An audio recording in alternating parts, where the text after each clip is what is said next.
This is the size of my mini telescope, and this is the size of Nancy Grace Roman Space Telescope. Now, to study it further, we'd have to go back home. This is the most famous image captured by the Hubble Space Telescope, and this would have been the image had it been captured by the Nancy Grace Roman Space Telescope. You can see that it is covering 100 times more of the sky than Hubble would. Basically, you would need 100 Hubble telescopes to cover the same range of the sky as the Nancy Roman Space Telescope. But there are more technicalities to it and more things that come with it. Today in this video, we're going to take a deep dive into each and everything that we're going to get out of this telescope. Who made it? Who is Nancy Grace really? And what are we expecting from it in the long term? Just for spoilers, it's going to be great for dark matter research. Welcome to Point Shunya. I'm Shruti Singh and let's dive right into it. If Hubble is a photographer with a telescope lens, laser focused, walking around a stadium, taking one insanely detailed picture of one single seat at a time, this new telescope has the exact same zoom, the exact same sharpness, but somebody handed it a lens that captures the entire stadium,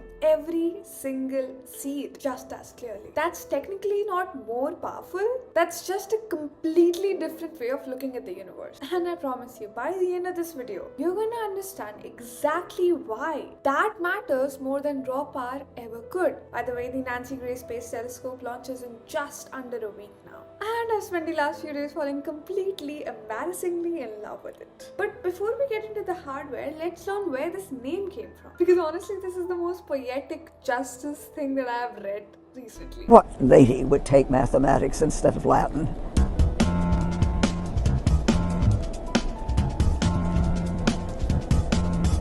Nancy Grace Roman was born in 1925. As a kid, she was that kid, 5 years old, dragging her mom outside just to take a look at the stars and say, I want to study math and actually study those. Usually girls would go for cooking classes back then, but she was built different. Even her counselor looked at her and said, what lady takes a course in mathematics instead of cooking? Yep. That happened. In 2018, decades later, when Nancy told the story at a NASA event, her response was, I'm glad I ignored that statement. I mean, iconic. So she gets her PhD in the year 1949. She joins NASA in 1959. And by the year 1960, she becomes the first chief of astronomy at NASA. By the way, NASA was established in 1958. With that, she also became the first woman to hold an executive position at NASA. That's it. She made her statement, period. But there's more to her legacy. She is the reason Hubble exists. Not she worked on it. She is the person who spent the 60s convincing the Congress, convincing skeptical scientists that a giant telescope floating above our atmosphere was worth funding. She was in the room for every major decision. Funding, where it got built, what instruments it carried. They call her the mother of Hubble. And now, this brand new telescope, the one we are talking about today, carries her name, which honestly is kind of perfect. Because as you'll find out more about this telescope had to fight just as hard to exist as she did. Here's a fact that blew my mind while researching this. This telescope was almost killed. Not once, not even twice. 5 separate times in 5 different federal budgets. David Spergel, one of the lead scientists on this mission, put it like this, and I'd love to quote this. He said, and I quote, "We had a lot of near-death experiences. It was cancelled 5 times in the president's budget, twice under Obama, 3 times under first Trump administration. Every single time, a physical group of astronomers had to fly to Washington, D.C. and basically beg Congress in person to keep this thing alive. And it worked, partly because of one senator, Chuck Schumer from New York, because a huge chunk of hardware was literally being built in Rochester, New York. At one point, his office secured over $500 million in a single spending bill just to keep this on track. But here's my favorite detail in this entire story. At some point, the head of NASA's space division realized, if we just give this telescope a name, a real human sympathetic name, it becomes politically almost impossible to cancel. No one wants to be a politician who killed the Nancy Grace Roman Space Telescope in a headline, right? So that's genuinely partly why it's named after her. It's a scientific tribute, sure, but it's also a strategy. And it worked. Even in 2026, NASA was facing brutal proposed budget cuts. This telescope survived because it was already basically finished. It is now finally sitting on a launch pad after 5 near-death insane experiences. Okay, now let's explore the more scientific side of it. Are you ready? The main mirror in this telescope, the actual piece of glass that's about to look into billions of years of our past, used to belong to a spy satellite. Let me explain because this almost sounds made up, but I promise it's completely real. Back in the early 2000s, the US government's spy satellite agency, the people who build satellites for the CIA or the NSA, started a program to build a next generation of insanely powerful spy telescope. We are talking about telescopes sharp enough to spot something the size of a coffee mug from space looking down on Earth. The program, of course, went wildly over budget, like billions of dollars over budget. So, in the year 2005, the government just scrapped it. But by then, some of the hardware of the telescope had already been built, including 2 mirrors, 2.4 meters wide, almost exactly Hubble's size, just sitting in a warehouse in upstate New York, doing nothing for years. Then, out of nowhere, in 2011, the spy agency calls up NASA and says, "Hey dude, we have some hardware in our backyard, you want to get some for free? It's like a yard sale." Imagine building a mirror the size of Hubble's and then just donating it, as if it's an old couch on the side of the road. Somewhere in a government warehouse in New York, there's a telescope mirror that once might have been zoomed into your license plate right now. And now it's about to help us understand the origin of the universe. That's genuinely one of the best plot twists in modern science. NASA though had to slightly reshape the mirror, changing its curve to less than a millimeter to make it work for astronomy instead of spying.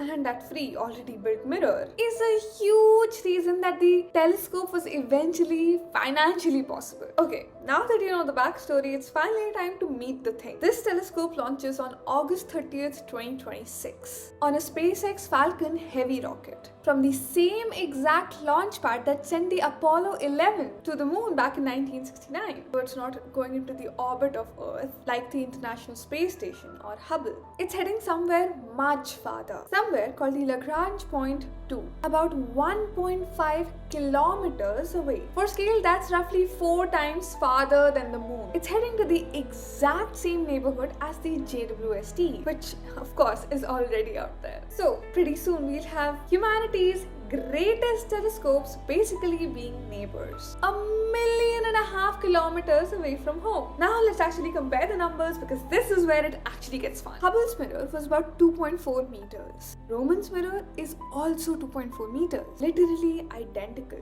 JWST's mirror, on the other hand, was 6.5 meters, almost 3 times wider. If Hubble and Roman are like 2 identical cameras with the exact same lens quality, the JWST is like someone strapped a much bigger bucket onto the front to catch way more light. But here's the twist. Roman's camera behind that identical mirror is built completely different. It's got a 300 megapixel sensor designed to capture massive chunks of the sky at once. For comparison, your phone's camera is about 12 to 48 megapixels at most. This thing is 300, and it's not photographing your dinners, it's actually photographing the sky. Now let's talk about what this telescope is actually going to do. And the mission number 1 is genuinely one of those open questions of physics that everyone wants an answer to. The universe is expanding. Fine, we've known that for a century. But here's the unsettling part. That expansion is speeding up. Something is pushing galaxies apart faster and faster, and nobody actually knows what it is. We just gave it a name, so it sounds like we understand. Dark energy. Imagine you throw a ball straight up into the air, and instead of slowing down and falling back, it just keeps accelerating upwards forever, faster and faster. That's basically what the entire universe is doing right now, and it makes zero intuitive sense. Roman's job is to help us figure out what's going on. It's going to photograph over 5,000 square degrees of the sky, about 12% of the entire sky visible from Earth, and study hundreds of millions of galaxies. It's going to study how their shapes get subtly bent and wrapped by invisible dark matter sitting between us and them. Kind of like how a pool of water bends the image of a coin sitting at the bottom. It's going to hunt for exploding stars called the supernova. Tens of thousands of them, because scientists know exactly how bright these explosions should be. So, by comparing how bright they look versus how bright they should be, you can measure how precisely far away and how fast moving those explosions are. It's like a cosmic ruler stretching across billions of years. Combine all of that, and scientists expect measurement of dark energy about 10 times more precise than anything we have done yet. 10 times. That's the difference between a bloody photo and a 4K. Okay, mission number 2, and honestly, this is the one that made my jaw drop. Most planet hunting telescopes like the Kepler or the TESS find planets by watching a star's light dim slightly when a planet passes in front of it, like a tiny eclipse. Just so you know, this is called a transit. It's a great method, but it only works for planets that are orbiting closer to the star. Romans going to use a completely different method, a way weirder trick called the gravitational microlensing. Here's the idea. Gravity bends light. Einstein figured it out for us 100 years ago now. So if a star happens to pass directly in front of a much more distant star, from our exact point of view, its gravity acts like a magnetic glass, and just for a brief moment it makes the distant star look brighter, just for a moment, and then it fades back to normal. Now if that foreground star happens to have a planet quietly orbiting, that planet adds its own tiny gravitational blip, a little spike, right in the middle of that brightening event. It's honestly one of the most elegant tricks in all of astronomy. You're not even looking at the planet. You're watching gravity itself leave a fingerprint on starlight from thousands of light years away. And this technique can find planets that transits are basically blind to. Planets way out from their star. And get this, it can even catch those planets that do not have a star, just drifting alone through the galaxy forever. Nobody has found them because you can't see them. You can only catch that brief flicker when their gravity happens to pass in front of something bright, anything, purely by chance. Third mission, and this one is genuinely one step away from finding another Earth. Romans getting this instrument called the coronagraph, and what it does, it's actually kind of magical. It physically blocks out a star's light using shape-shifting mirrors. Mirrors that flex and adjust in real time, so that the star basically disappears from the photo, and once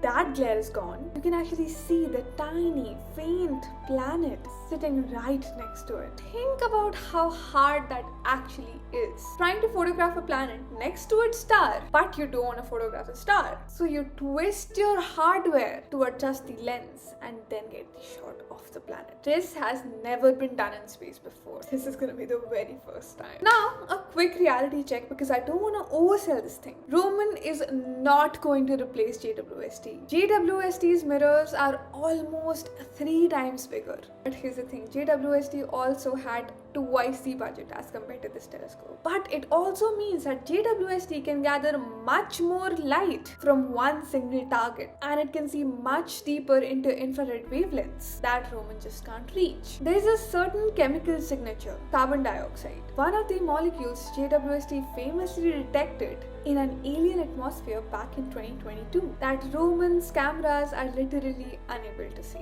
Not because it's not smart enough, it just doesn't have the right color of vision for it. So, will this telescope change astronomy forever? Honestly, I think it already has, before it's even launched, because of a woman who was told that she shouldn't be a scientist and became NASA's first ever female executive anyway, because of a mission that got killed 5 different times and yet somehow it survived, because its mirrors almost lost life in 2005 and then gained their motive back in 2011, because of a mission that can give us the widest shot of the universe that we have ever got. In just under a week, this telescope leaves the Earth, and somewhere out there it's going to find planets with no sun. It's going to answer the questions that why the universe is tearing itself apart, and it's going to take the first step towards photographing a planet that might, just might, look a bit like home. If that doesn't make you fall in love with astronomy a little bit,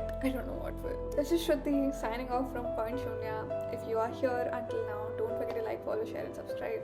I love to read your comments, drop some, and yeah, I'll see you very, very soon. Have a good day, have a great life. Bye-bye.